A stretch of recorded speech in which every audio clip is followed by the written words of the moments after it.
दिल्ली में बढ़ते कोरोना संक्रमण के बीच राहत की खबर आई है, जहां महज 15 दिनों के भीतर कोरोना का इलाज करने का इंतजाम किया गया। दिल्ली सरकार की कार्यशैली कोरोना की रफ्तार को पहली ही धीमी करने में काबिज है। ऐसे में क्या है सरकार का नया मास्टर स्ट्रोक, जानना चाहिए आपको। ये रिपोर्ट देखिए।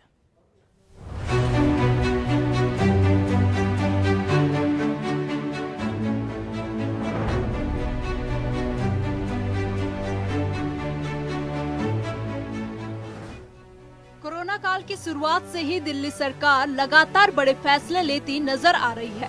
दूसरी लहर में तो सरकार के द्वारा उठाए गए कदमों की सराहना हर कोई करता दिख रहा है, चाहे वो सभी राज्यों में सबसे पहले लॉकडाउन लगाने का फैसला हो या गरीबों तक 6 महीने फ्री राशन पहुंचाने की स्कीम। सरकार के कदमों का ही नतीजा माना जा रहा है कि राजधानी में तेजी से पैर पसारता कोरोना अब बैकफुट पर आता दिख रहा है।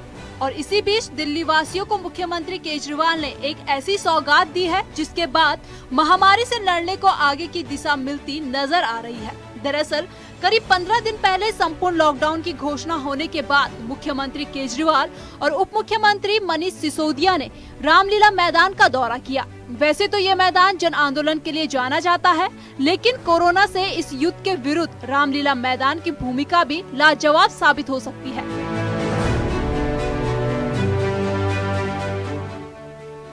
तो बात है सीएम और डिप्टी सीएम की हाई लेवल मीटिंग की, जहां डिसीजन लिया गया इस मैदान को किसी सुपर स्पेशलिस्ट अस्पताल में तब्दील करने का, जिसके बाद निर्माण कार्य तेज कर दिया गया। इरादा और हौसला मजबूत हो तो हर मंजिल को हासिल किया जा सकता है। इस कोविड स्पेशल अस्पताल का जल्द से जल्द बनने का दावा तो था, लेकिन महज 15 दिनों के भीतर ही इसके संचालन को हरी झंडी मिलेगी, ऐसा तो किसी ने भी नहीं सोचा होगा। अब जब ये आलीशान अस्पताल कोरोना मरीजों की सेवा के लिए काबिज है, तो इसकी सेवाएं भी शुरू कर दी गई है संपूर्णता के साथ। और मैं सराहना करना चाहता हूँ केंद्र सरकार को, जिन्होंने बहुत अच्छे तरीके से कम समय में इतने बढ़िया तरीके से कोविड सेंटर को प्रोवाइड करवा दिया लोगों के लिए। जिस प्रकार से लोगों की जानें जा रही हैं और लोगों को बेड्स नहीं मिल रहे, लोग बिना बेड के अवेलेबिलिटी में मर रहे हैं, अब उन लोगों को बेड मिल पाएंगे, ऑक्सीजन मिल पाएगी।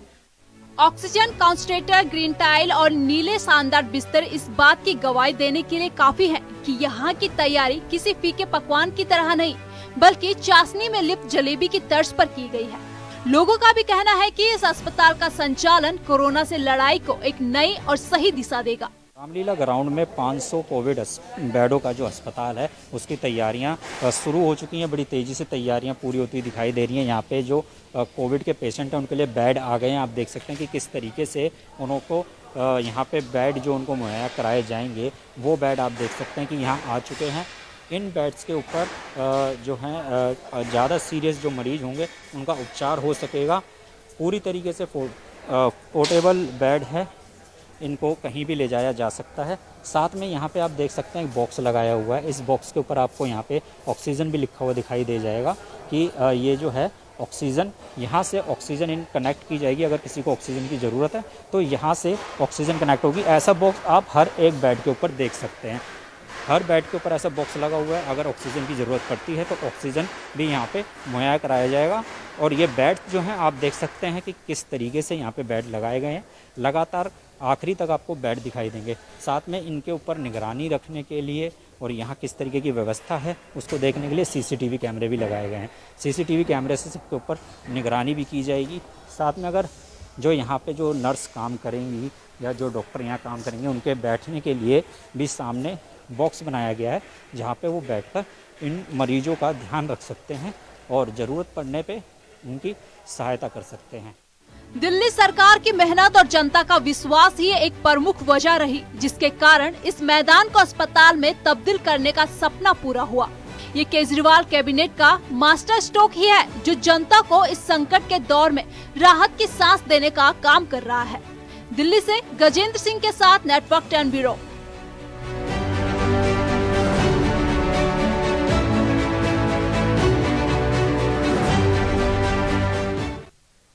तो ज्यादा जानकारी के लिए सीधे रुख कर लेंगे गजेंद्र का, हमारे साथ लगातार वो जुड़े हुए हैं।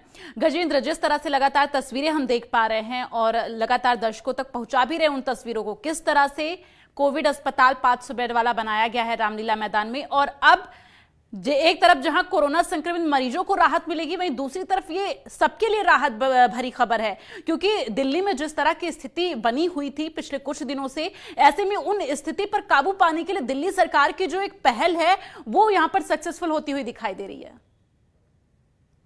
जी बिल्कुल, लगातार दिल्ली सरकार ने जिस तरीके से कदम उठाए हैं और जिस तरीके से दिल्ली सरकार की पहल रही है, अब दिल्ली के अंदर अगर देखा जाए तो कोरोना के मामले भी अब लगातार गिरते हुए दिखाई दे रहे हैं। हमने देखा था कि किस तरीके से 24,000 के पार कोरोना के जो संक्रमण है वो जाते हुए दिखाई दे रहा था, लेकिन अब वो स्थिर होता हुआ दिखाई दे रहा है, 12,000 के नीचे वो आ गया है। अगर हम बात करें तो मृत्यु जो हुई है वो 347 जरूर हुई है, लेकिन ये भी 400 से पार जाती हुई दिखाई दे रही थी, लेकिन अब वो भी काबू में आती हुई दिखाई दे रही है। ठीक होने की जो दर है वो ज्यादा है जो संक्रमण है उससे। 12,000 लोगों में संक्रमण हुआ है, लेकिन 13,000 से ज्यादा लोग ठीक होकर जा रहे हैं। तो इस तरीके से दिल्ली की स्थिति जो है वो पहले से बहुत बेहतर होती हुई जा रही है। लेकिन इसी बीच जो सरकार है उसकी तरफ से 500 बेड वाला अस्पताल शुरू कर दिया गया है। बहुत तेजी से अस्पताल का काम हुआ है और बहुत तेजी से उसे ठीक कर दिया गया है। सारी सुविधाएं वहां पे मौजूद हैं। एक 11 टन का और एक 20 टन का जो है वहां पे सिलेंडर लगाया गया ऑक्सीजन का, ताकि ऑक्सीजन की भी कमी ना हो। 500 अगर वहां पे मरीज रहते हैं तो 8 दिन का उनके पास बैकअप रहेगा ऑक्सीजन को लेके किसी भी तरीके की कोई दिक्कत वहां नहीं आने वाली है। दिल्ली सरकार लगातार प्रयास कर रही है कि दिल्ली के अंदर जिस तरीके से ये संक्रमण फैला था अब पूरी तरीके से वो खत्म हो जाए। जो हमारे मंत्री हैं उन्होंने भी कहा था, सतन जैन ने भी, कि जब तक 5% से नीचे नहीं आ जाती है घटकर दर संक्रमण की, जब तक वो इसी तरीके से काम करते रहेंगे और पूरी कोशिश करेंगे जल्दी से जल्दी 5% तक आ जाए। बढ़ी है और दिल्ली की स्थिति पिछले दिनों दर्शकों ने देखी और हम सभी ने देखा कि दिल्ली में किस तरह की स्थिति बनी हुई थी। ऐसे में लोगों के अंदर डर बहुत ज्यादा है। आप जानकारियां लोगों तक पहुंचाइए कि किस तरह से स्थिति बेहद सुधर रही है और जो उम्मीद है वो किस तरह से पूरी होती हुई नजर आ रही है। जी बिल्कुल, दिल्ली के अंदर अब अस्पतालों के अंदर स्थिति पहले से बेहतर होती हुई जा रही है, क्योंकि जिस तरीके से देखा जा रहा है जो संक्रमण है वो भी अब कम होता हुआ जा रहा है। तो जो बेडों की जो आवश्यकता लोगों को चाहिए थी अब वो पूरी हो सकती है। लेकिन अब क्योंकि दर भी कम हो रही है तो ज्यादा घबराने की भी जरूरत नहीं है। इसमें लोग खुद सामने आए हैं, लोग खुद जागरूक हुए हैं, लोगों का खुद इसमें सहारे हैं, क्योंकि उन्होंने खुद घर से बाहर कम आवाजाही करी है, उन्होंने गाइडलाइंस का पालन किया है, इसी वजह से ये बेहतर हो पाया है। और अगर इसी तरीके से गाइडलाइन जारी रहेगी तो हम कोरोना के ऊपर जल्दी कोरोना मुक्त भी हो जाएंगे। जो केंद्र सरकार, जो दिल्ली सरकार है उसकी केंद्र सरकार ने भी पूरी तरीके से मदद की है। ऑक्सीजन को अगर बात की जाए तो ऑक्सीजन भी पर्याप्त मात्रा में मिली है। अब जिस तरीके से दिल्ली सरकार ने फ्रांस से फोल्डिंग प्लांट मंगाए थे उन्हें भी इंस्टॉल किया जा रहा है। संजय गांधी अस्पताल में भी उसको इंस्टॉल कर दिया गया है, जिसकी वजह से जो ऑक्सीजन की जो दिक्कतें हैं वो भी अब पूरी होती हुई दिखाई दे रही है। तो ऑक्सीजन की भी प्रॉब्लम्स जो है वो खत्म हो गई है। दवाइयां भी लगातार अब दिल्ली की तरफ आने लग रही है। हाँ, वैक्सीनेशन को लेकर थोड़ी सी दिक्कत जरूर आ रही है, क्योंकि वैक्सीनेशन की जो दवाइयां हैं, जो वैक्सीन है वो खत्म हो गई है, लेकिन उसका स्टॉक जल्दी दिल्ली को मिल जाएगा तो वैक्सीन का काम भी दोबारा से जल्द शुरू हो सकेगा। चलिए, तमाम जानकारी के लिए बहुत बहुत धन्यवाद गजेंद्र। अपनी नजर बना के रखिएगा, तमाम अपडेट्स आपसे लेते रहेंगे।